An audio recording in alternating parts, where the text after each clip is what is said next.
यार दोस्तों, आप सभी का स्वागत है प्रेडिक्ट फॉर विन के यूट्यूब चैनल पे। दोस्तों आज की वीडियो में हम बात करने वाले हैं Mumbai Indians women's versus Delhi capital women's के बीच में खेले जाने वाला 12th T20 मुकाबला जो होगा वुमेन्स प्रीमियर लीग का। और इस वीडियो में हम कवर करेंगे अरुण जेटली स्टेडियम की pitch report and full match analysis and दूंगा लास्ट में मैच प्रेडिक्शन ये होने वाले मैच की। तो दोस्तों क्या करना है, आपको कहीं भी टॉपिक को स्किप नहीं करना है, वीडियो को शुरू से लेकर एंड तक देखना है। और बताता हूँ क्या क्या कवर करेंगे मैं दूंगा एक जादू की लिंक जिस पे आपको मिलेगा जैकपॉट मैचेस एंड देन उसके बाद region matches, 3 region matches cover करेंगे। डोमेस्टिक मैचेस का वेन्यू देखेंगे क्या होता है इस पिच के ऊपर, रिपोर्ट एंड स्कोरिंग पैटर्न देखेंगे। उसके बाद head to head records and pitch behaviour, उसके बाद pace versus spin and Multan की प्रोबेबल 11 और भाई पीएस की यानी पेशावर की प्लेइंग 11 के बारे में। तो वीडियो को स्टार्ट करते हैं और उससे पहले जो जादू की लिंक दे दूँ, जादू की लिंक का है भाई वो डिस्क्रिप्शन के अंदर है, क्लिक करो और ज्वाइन करो। फुल मैच प्रेडिक्शन देता हूँ मैं वहाँ पे, एंट्री दूंगा, बुक सेट कराऊंगा। प्रेडिक्ट फॉर विन करके मेरा टेलीग्राम चैनल है, वही है जादू की लिंक, उसको ज्वाइन करो जल्दी से जल्दी, रिक्वेस्ट है मेरी आपको, ठीक है। उसके बाद अगर बात करूँ रीसेंट मैचेस ऑन वेन्यू, तो देखो भाई रीसेंट मैचेस अभी तक इस पिच के ऊपर रीसेंट मैचेस जो खेला गया वो खेला गया था भाई काफ़ी टाइम पहले, ठीक है।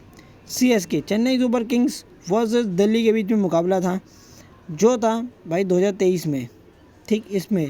इसके ऊपर 223 रन का स्कोर बना था, ठीक, जिसको दिल्ली कैपिटल चेज़ करने गई थी और भाई चेज़ नहीं हो पाया था। 223 ह्यूज स्कोर होता है, अगर चेज़ करने जाएगी तो हो ही नहीं पाएगा, जिसको 77 रनों से CSK ने जीत लिया था। देन उसके बाद देखते हैं दूसरे मैच की बात करूं तो देखो ये भी खेला गया था 2023 में ही, 23 में ही।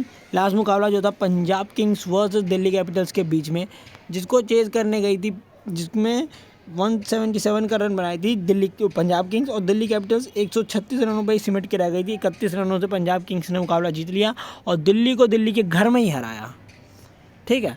उसके बाद देखूं दूसरा मुकाबला, देखो उसमें भी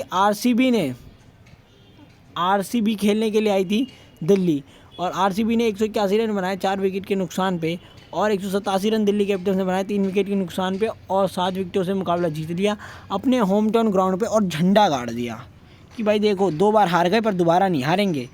अगर मैं बात करूँ इस वेन्यू के ऊपर 3 मैचेस जो खेले गए, इन तीनों में ज़्यादा क्या रहा, तो ज़्यादा रहा कि पिच जो हुई डिफेंड हुई, ठीक है, ज़्यादा बार पिच डिफेंड हुई। लेकिन जो तीसरा मुकाबला था यार बहुत इंटरेस्टिंग रहा, क्योंकि इस पर 181 का टारगेट बनाया है जो लगा नहीं था चेज़ होगा, लेकिन दिल्ली ने बहुत ही शानदार तरीके से चेज़ भी कर लिया।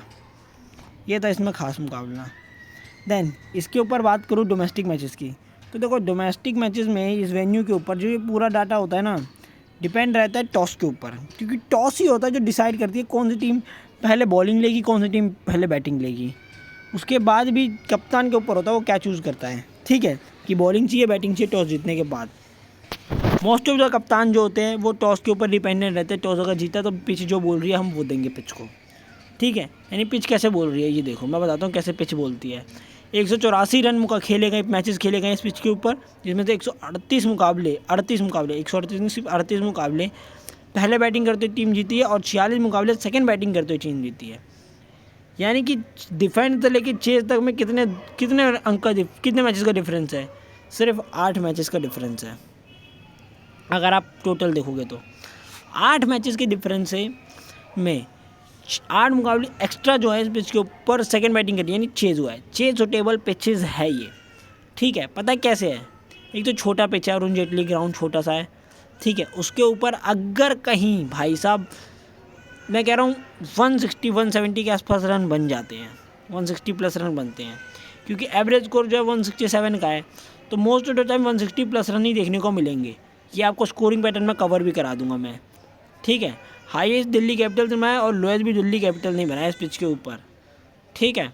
तो भाई अगर कहीं यहाँ हो जाते हैं तो देखो टीम डिफेचेज करने वाली जीत जाती है, ठीक है। और अगर इससे भी 190 के मतलब स्कोरिंग पैटर्न बताता हूँ कितना बनेगा, तो स्कोरिंग पैटर्न की दिखाऊँ तो देखो 150 से नीचे अगर रन बने 22 बार, 150 to 160 के बीच में 23 बार, 170 to 180 रन के बीच में 22 बार, और भाई फिर 190 से प्लस बने 17 बार।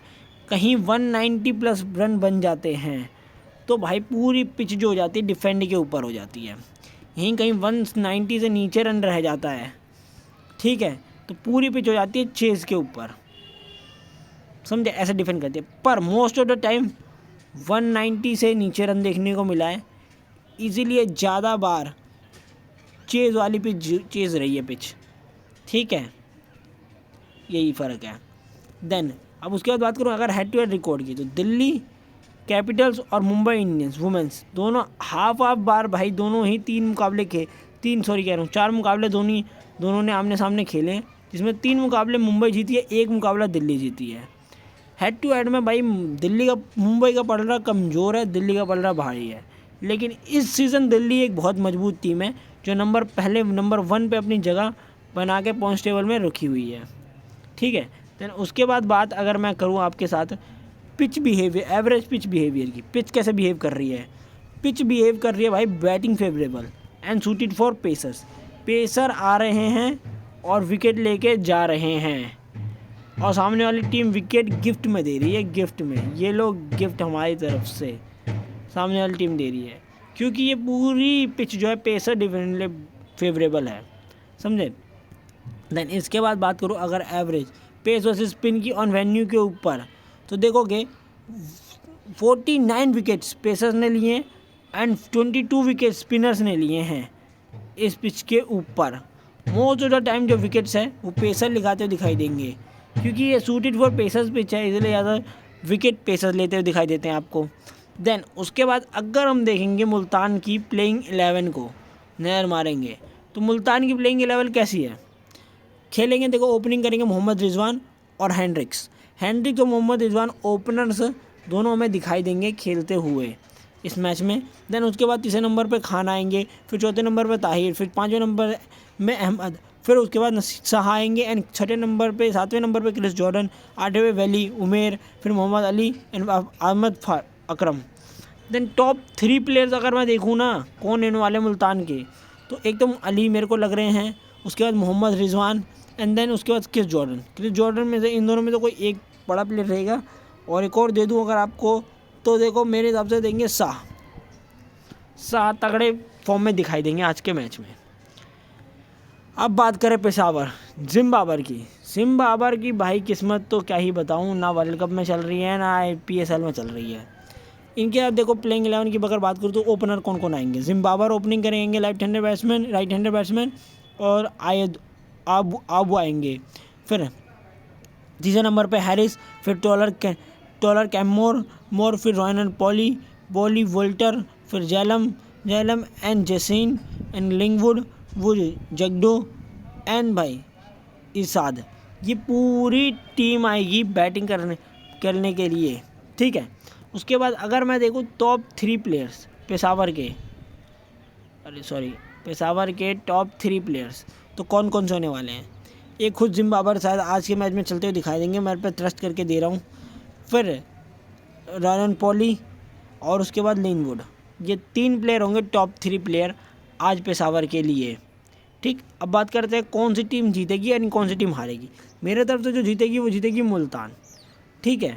फाइनल प्रेडिक्शन मैं दूंगा अपने टेलीग्राम चैनल पे, जिसका लिंक डिस्क्रिप्शन में जल्दी एक रिक्वेस्ट है, ज्वाइन कर लो Telegram channel. Thank you for watching, love you all, जय श्री राम। आपकी पूरी एनालिसिस कंप्लीट हो उसके लिए भगवान आपके शक्ति दें।